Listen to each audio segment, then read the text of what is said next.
They say you can't predict your future, but last night, I watched mine in grainy static.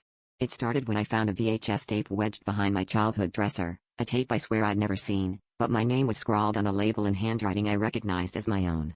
My hands trembled as I slid it into the old player I'd found at the thrift store, and the screen flickered to life, showing a version of me, older, quieter, with tired eyes. What got me hardest wasn't what I saw, but what I heard, a voice, my voice, whispering, "Don't turn away, not until the end." The footage was scenes from a life I hadn't lived yet, my graduation, a job interview, the awkward first date with a woman I didn't know.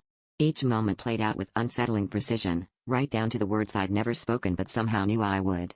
I watched myself making choices, some small, some life-altering. Each scene ended with me glancing at the camera, breaking the fourth wall, as if warning me, or pleading. As the tape wound on, the images grew darker. I saw myself sitting alone in a windowless room, surrounded by static and shadows that seemed to pulse and writhe just beyond the TV's edge. The future me on the screen began to panic, pounding on invisible walls, screaming words I couldn't understand, his eyes wide with terror. The tape's audio warped, distorting my own voice into something guttural and desperate.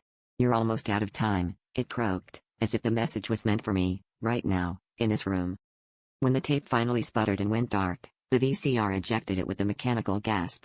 On the screen, in flickering white text, a final message appeared: "Look behind you." My breath caught. I felt a cold presence at my back, the air thickening with the static hum I'd heard seconds earlier. My reflection in the TV glass wasn't moving like I was, it was watching me, slowly raising its hand, as the room plunged into darkness and the tape started to rewind.